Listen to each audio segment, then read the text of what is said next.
The power of precedent, the establishment and elaboration of a workable model of colonialisation, was the Spanish and Portuguese conquest of the Azores, Madeira and Canary Islands during the 1400s.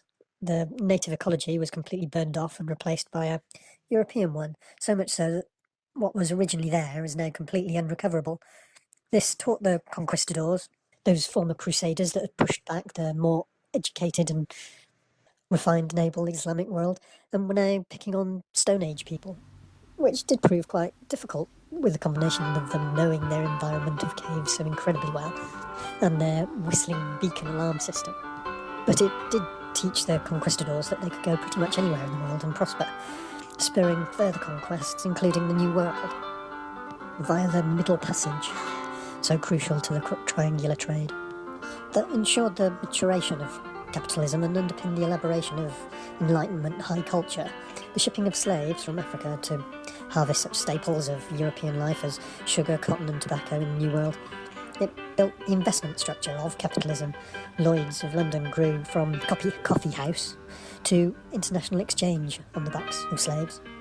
Beyond this, the profits of slavery funded the innovations that made the Industrial Revolution, the supersession of slavery itself, possible. Ultimately, the Portuguese proved more adept at the great game of imperialism than the Spanish. 1493, the Treaty of Tordesillas, the first global carve-up. Viruses, bacteria and disease built capitalism. The Iberian conquest of the Azores, Madeira and Canaries was a pilot program for the reshaping of European colonies in the Americas, Africa, Australia and Oceania. In all these places, the newcomers would conquer the human populations and Europeanise entire ecosystems.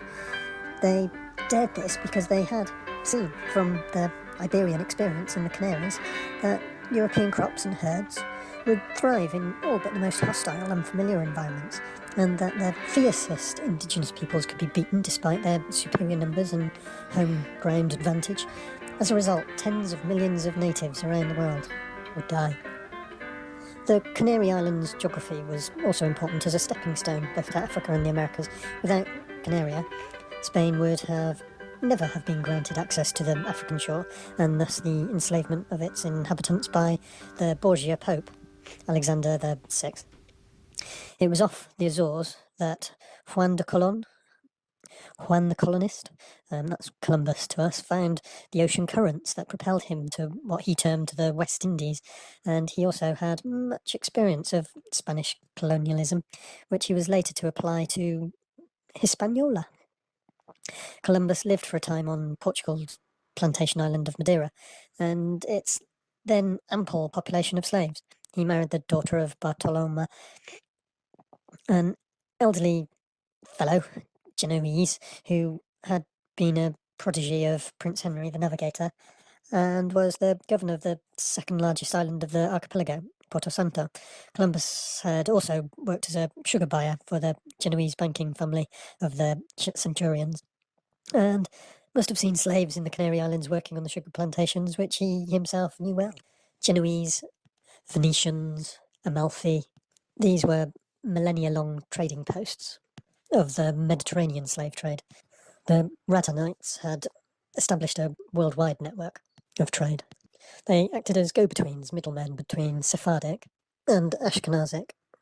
Radhanites were able to trade slaves and other goods from the Islamic and Moorish world and the northern Mediterranean European world, where otherwise little traders existed.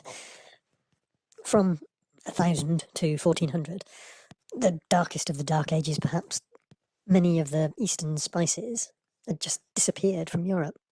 The Guanches people of the Canary Islands were to disappear.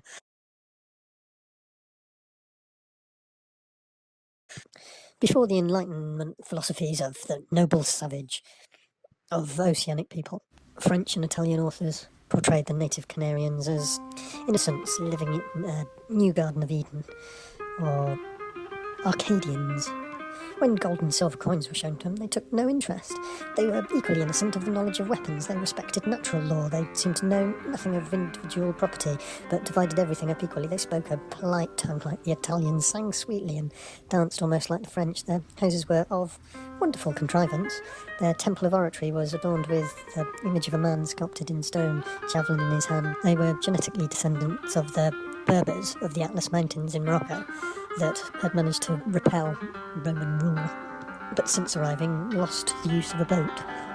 Conquistadors described them equally unrealistic, if more uncomplimentary. Dogs and monkeys, barking or howling speech, disgusting table manners, and eating uncooked food. Hairy race of islanders who eat both flesh and fish all raw. But didn't mention cannibalism. The conquistadors were always accusing natives of cannibalism.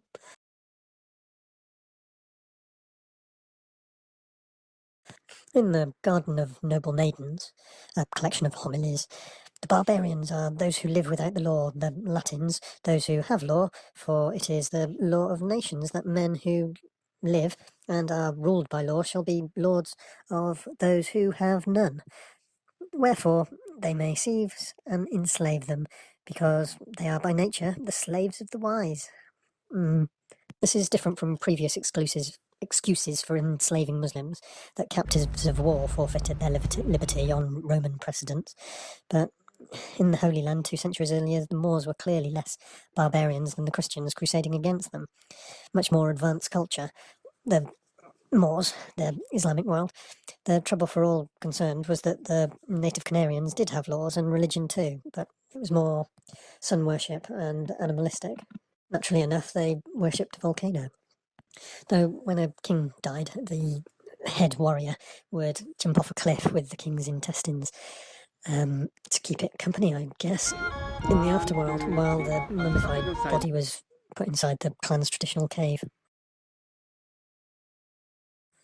With the Muslim seizure of Constantinople in 1453 and a cut-off of the slave trade from the east, the Borgia Pope, Calixtus III, issued the Bull Dum Diversus, encouraging the enslavement of all pagans, including the non-Muslim ones, elsewhere, in an attempt to reignite the crusading zeal. Spain's Catholic monarchs expelled the last of the Moors from Andalusia, and all other enemies within. They made Jewishness racial rather than a religion, when Africans wanted to gain freedom through manumission, which had been a papal principle that could be gained through baptism. It became a racial thing and so excluded. Moorish lands were divvied up between ex-soldiers, and things could turn outward. But the conquistadors in the Canary Islands didn't have an easy time, and De Lugo, fighting the Stone Age people, suffered loss like from the Sioux at Little Bighorn or the Zulu Impis over the British at his Sandawama. De Lugo's personal millions, recruiting a second army after the one he'd lost and run away from, left to the wild dogs of the Canary Islands. He gambled his entire fortune on this crusade and won it for others. The main thing was that the Guanches knew that the conquistadors were men and found much to despise in their behaviour. The Mexicans, later, thought the Spanish were gods. It was only after the Spanish were able to gain a foothold on the coast of the island and introduce their own animals and germs that they were able to gain victory. A friar of the time saying, if it had not been for the pestilence, it would have taken even longer for the Spanish to have won if at all. Examining the terrain, marvelled that the Spanish ever won.